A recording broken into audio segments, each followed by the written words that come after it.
Hello అందరికీ. ఈరోజు వీడియోకి స్వాగతం. మీరు ఒక టార్చ్‌ని ఆన్ చేసి దాని కాంతిని ఆకాశం వైపు చూపిస్తే ఆ కాంతి సెకనుకు దాదాపు 3,00,000 కిలోమీటర్ల వేగంతో ప్రయాణిస్తుంది. విశ్వంలో అంతకంటే వేగంగా వెళ్ళగలిగేది ఇప్పటివరకు ఏదీ కనుగొనలేదు. కానీ ఒకచోట మాత్రం ఆ కాంతి కూడా ఓడిపోతుంది. అక్కడికి వెళ్ళిన తర్వాత కాంతికి కూడా తిరిగొచ్చే అవకాశం ఉండదు. ఆ ప్రదేశాన్నే మనం బ్లాక్ హోల్ అంటాం. చాలామందికి బ్లాక్ హోల్ అంటే అంతరిక్షంలో ఉన్న ఒక పెద్ద రంధ్రం అని అనిపిస్తుంది. కానీ నిజానికి మనది రంధ్రం కాదు. అది ఒక అద్భుతమైన ఖగోళ వస్తువు. అసలు బ్లాక్ హోల్ అంటే ఏమిటో అర్థం చేసుకోవాలంటే ముందు గురుత్వాకర్షణ అంటే గ్రావిటీ ఏమిటో తెలుసుకోవాలి. మనం భూమి పైకి దూకినా మళ్ళీ కిందకే వస్తాం. దానికి కారణం గ్రావిటేషనల్ ఫోర్స్. చంద్రుడు భూమి చుట్టూ తిరుగుతున్నాడు. భూమి సూర్యుడి చుట్టూ తిరుగుతోంది. ఇవన్నీ గురుత్వాకర్షణ వల్లే జరుగుతున్నాయి. ఇప్పుడు ఊహించండి, మన సూర్యుడి కంటే కనీసం 20 రెట్లు పెద్దదైన ఒక నక్షత్రం తన జీవితంలో చివరి దశకు చేరుకుంది. బిలియన్ల సంవత్సరాలుగా అది తన గుండెలో హైడ్రోజన్ను హీలియంగా మార్చుకుంటూ అపారమైన శక్తిని ఉత్పత్తి చేస్తోంది. ఆ శక్తే గురుత్వాకర్షణను ఎదుర్కొంటూ నక్షత్రాన్ని నిలబెడుతోంది. కానీ ఒకరోజు దాని ఇంధనం పూర్తిగా అయిపోతుంది. ఇక లోపల నుంచి బయటికి నెట్టే శక్తి ఉండదు. అప్పుడు గురుత్వాకర్షణ గెలుస్తుంది. ఆ భారీ నక్షత్రం తనలో తానే కూలిపోవడం ప్రారంభిస్తుంది. ఆ సమయంలో ఒక భయంకరమైన సూపర్ నోవా పేలుడు జరుగుతుంది. ఆ పేలుడు తర్వాత మిగిలేది బ్లాక్ హోల్.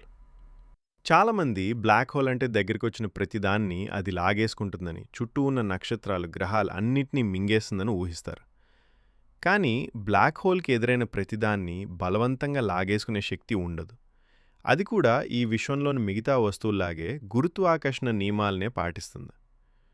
ఒక క్షణం ఊహించండి, ఇప్పుడు మన సూర్యుడు మాయమై అదే బరువున్న ఒక బ్లాక్ హోల్ దాని స్థానంలో ప్రత్యక్షమైతే భూమి ఒక్కసారిగా దానిలో పడిపోతుందా? అలా జరగదు. భూమి ఇప్పుడెలా సూర్యుడి చుట్టూ తిరుగుతుందో అలాగే ఆ బ్లాక్ హోల్ చుట్టూ కూడా తిరుగుతూనే ఉంటుంది. ఎందుకంటే గురుత్వాకర్షణ ఒక వస్తువు బ్లాక్ హోలా నక్షత్రమా అని చూడదు. దానికి ఎంత బరువు ఉందనేదే ముఖ్యం. అయితే బ్లాక్ హోల్ని ఇంత ప్రత్యేకంగా చేసేది దాని అపారమైన గురుత్వాకర్షణ కాదు. ఆ గురుత్వాకర్షణ అంతా ఒక అతి చిన్న ప్రాంతంలో కేంద్రీకృతమై ఉండటమే.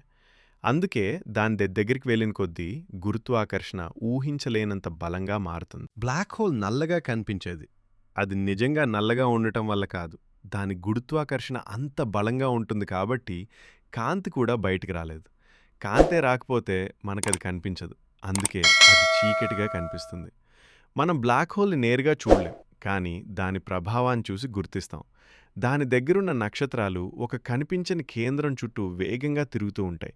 అలాగే బ్లాక్ హోల్లోకి పడే గ్యాస్, దుమ్ము లక్షల డిగ్రీల వరకు వేడెక్కి ఎక్స్రేస్ విడుదల చేస్తాయి. ఆ కాంతిని టెలిస్కోప్లు గుర్తిస్తాయి. బ్లాక్ హోల్ 2017లో చిత్రీకరించబడింది, కానీ 2019లో ప్రపంచం తొలిసారిగా బ్లాక్ హోల్ చిత్రాన్ని చూసింది. అది నిజానికి బ్లాక్ హోల్ కాదు. దాని చుట్టూ ఉన్న వేడెక్కిన గ్యాస్ వెలుగులో కనిపించిన దాని నీడ మాత్రమే.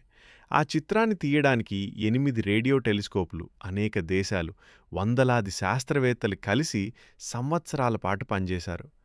ఇంకో ఆశ్చర్యకరమైన విషయం ఏంటంటే అన్ని బ్లాక్ హోల్స్ ఒకేలా ఉండవు. కొన్ని మన సూర్యుడి కంటే 10 నుంచి 50 రెట్లు ఎక్కువ ద్రవ్యరాశి కలిగి ఉంటాయి. వీటిని స్టెల్లార్ బ్లాక్ హోల్స్ అంటారు. మరికొన్ని మాత్రం ఊహించలేనంత పెద్దవి. అవి లక్షల నుంచి కోట్ల సూర్యుల ద్రవ్యరాశిని కలిగి ఉంటాయి. వీటినే సూపర్ మ్యాసివ్ బ్లాక్ హోల్స్ అంటారు. మన మిల్కీవే గ్యాలాక్సీ మధ్యలో కూడా సాజిటేరియస్ స్టార్ అనే ఒక సూపర్ మ్యాసివ్ బ్లాక్ హోల్ ఉంది. అది మనకు దాదాపు 26,000 లైట్ ఇయర్స్ దూరంలో ఉంది. అందుకే అది ఎంత శక్తివంతమైందైనా ప్రస్తుతం భూమికి ఎలాంటి ప్రమాదం లేదు. బ్లాక్ హోల్ దగ్గరికి వెళ్తే సమయం నెమ్మదిస్తుంది, కాంతి వంగుతుంది. మనకు తెలిసిన భౌతిక శాస్త్ర నియమాలు కూడా అక్కడ పూర్తిగా పనిచేయవు.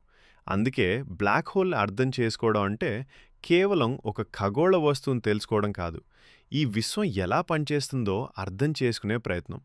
కానీ ఇంకా పెద్ద మిస్టరీ ఏంటంటే ఇంత శక్తివంతమైన బ్లాక్ హోల్ కూడా శాశ్వతం కాదు.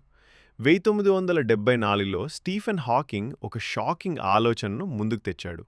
బ్లాక్ హోల్ పూర్తిగా బ్లాక్గా ఉండదని, అది నెమ్మదిగా తన శక్తిని కోల్పోతూ ఉంటుందని చెప్పాడు.